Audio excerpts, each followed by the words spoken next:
Donna, I'm glad you came. It's been too long. Yeah.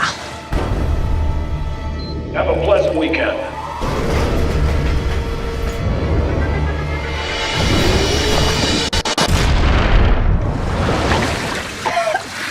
Oh, God. Hello? Hello? We're in the pool! We're trapped in it!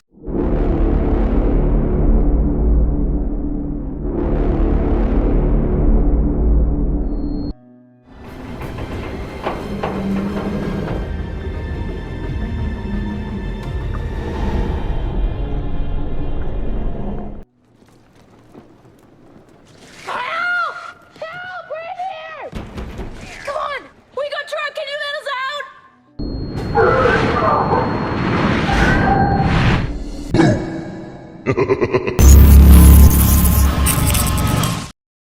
I'm explaining a film from 2017 titled 12 Feet Deep. Spoilers ahead. Enjoy the content. The scene starts with the beautiful Bree swimming, then the pool manager comes in with an announcement that the pool would be closed for the weekend. Moments later, her sister Jonna arrived at Kedia's public pool where they were swimming. On the other hand, a middle-aged woman named Clara is seen and arrested by the manager, trying to steal money from a daycare center to get lost items. Clara is the janitor who has just been paroled. Then you see Bree and Jonna give up homesickness for long time no see. Turns out this pool is a place they've been frequenting since their birth. In the end they bet to have a fast race around the pool. While they were swimming happily, the manager told them that the pool was about to close early, so they finally finished swimming. Bree then intends to show Jonna her engagement ring, but after searching, she cannot find it. Bree was pretty sure she had her ring in her pocket. Then Jonna showed Bree what she saw. What looks like a shiny ring is stuck in the filter of the pool.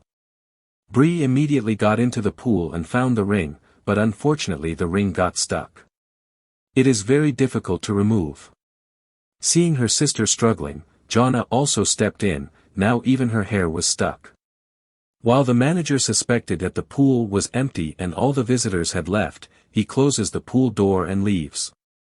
When Bree tried to pull Jonna's stuck hair along with the pool lid, the pool closed and they were eventually trapped. They tried to call for help but to no avail because everyone was gone and just the two of them were left. Jonna is worried because the pool will be closed longer on this long holiday.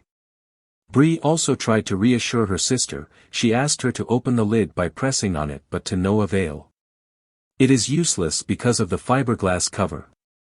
Then they circled the pool hoping to find a break or weak spot in the fiberglass shell. Bree finds a plastic box, and eventually Jonna finds a hole in the fiberglass surface. Bree then tried to scratch the hole with the plastic box, but it was still a wasted effort, because it doesn't change anything. Suddenly, Bree remembered her fiancé David, which showed that they still had hope, because he would surely look for her later. However, Jonna seemed annoyed by her sister's behavior. She had just come out of the rehabilitation center. She was quite sad because she would lose her soon-to-be married sister. By the way, what most likely prompted Jonna to be reinstated is not explained here. It has to do with her mental state. Instead of being satisfied with her sister's statement, Bree even accused Jonna of deliberately throwing the ring away. Actually, it makes sense because it was Jonna who found the ring in first location. Meanwhile Jonna didn't deny it either. She kept quiet and maybe it was her who threw it. Later, Bree suggested that the bottom cover of the pool could be used to destroy the fiberglass, but Jonna doubts it will. She believes it won't destroy the fiberglass. Suddenly Bree's cell phone rings, apparently a message from David. Bree then tried to remove the cover from the bottom of the pool but failed because it's made of very heavy iron. While Jonna continued to lament her fate, Bree doesn't seem to be feeling well. She finally tells Jonna that she has diabetes and needs the insulin she has in her bag. If she doesn't use it, she will collapse. After learning of her sister's illness, Jonna finally begins to make an effort to find a way out. Jonna accidentally saw the burn on Bree's hand, so she asked her sister to tell her the cause of the burns.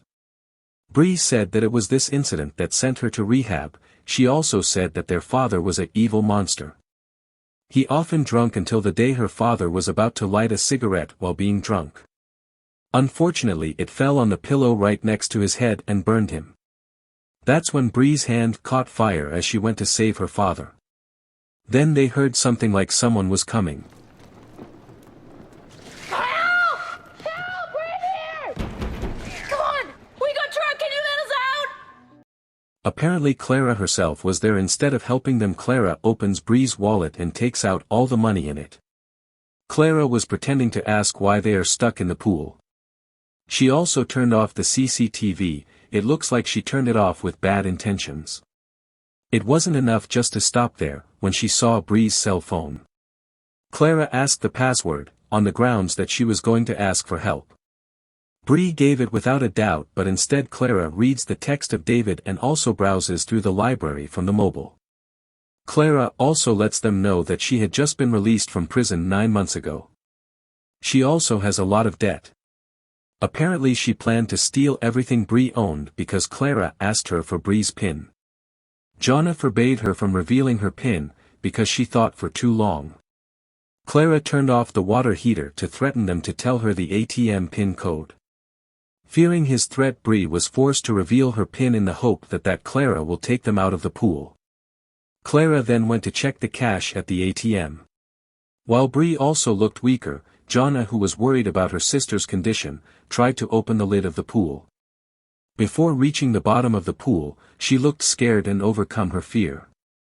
Apparently Bree was almost unconscious from the relapse. Jonna was trying to keep Bree awake by hugging her.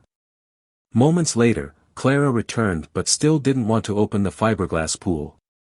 She felt there was very little money in the ATM. Clara says she faces a dilemma. On the one hand, if she helps Bree and Jonna, then they'll definitely call the police. On the other hand, she'd rather let them die there, so she would be safe from all accusations. Jonna then called Clara over to the hole to talk to her. When her ear was pressed close to the hole, Jonna immediately stabbed it with the plastic she had sharpened. Clara was angry, so she opened the chlorine channel in the pool as a punishment. They panicked and tried to close the chlorine channel, but because there are too many they couldn't do anything. They begged Clara to stop doing it. She finally stopped on condition that Bree give her the ring. In the end, Bree was forced to give the engagement ring David had given. After a while, Bree seemed to step out of her subconscious and David also arrived, but Jonna wasn't there. David says he doesn't want to leave Jonna, but Bree says he can't take it anymore. Then she wakes up and finds herself dreaming. Because of her diabetes and not getting insulin injections, Bree wants to give up, but her dream just now makes her excited to live and move on. How shocked she was to see Jonna about to commit suicide by slitting her neck in despair. Fortunately, Bree went to her rescue and calmed her down.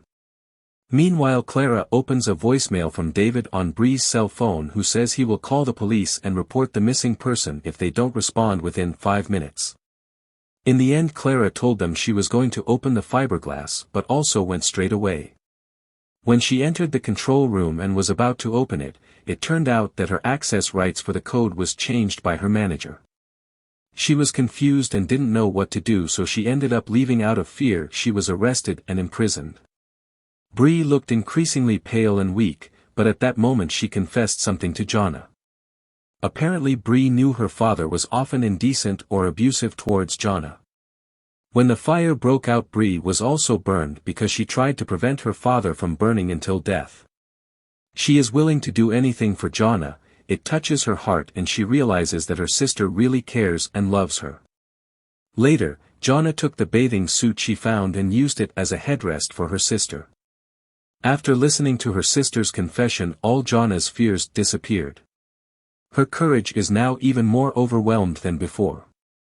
She immediately tried relentlessly to raise the pool filter herself. Jonna also thought of using a bathing suit to assist in removing the iron filter.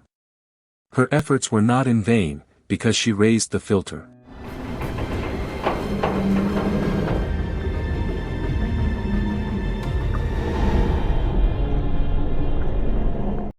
As her condition deteriorated, Bree passed out and Jonna immediately approached. She performed CPR and fortunately Bree was still awake. With all her might Jonna tried to open the fiberglass by hitting it with an iron filter. Eventually the fiberglass covering the pool broke. They finally got out of the pool, although they must have been a little sore, but at least they were free. Jonna immediately took the insulin out of the bag and injected it right into Bree.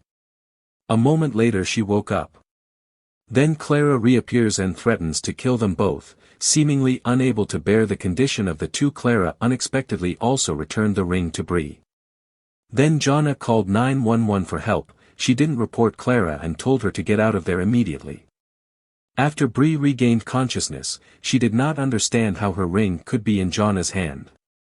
Apparently she was not fully aware of what happened, and that is how the movie concludes. Thank you for watching. Like and subscribe. Your support would be appreciated. I hope to see you next time.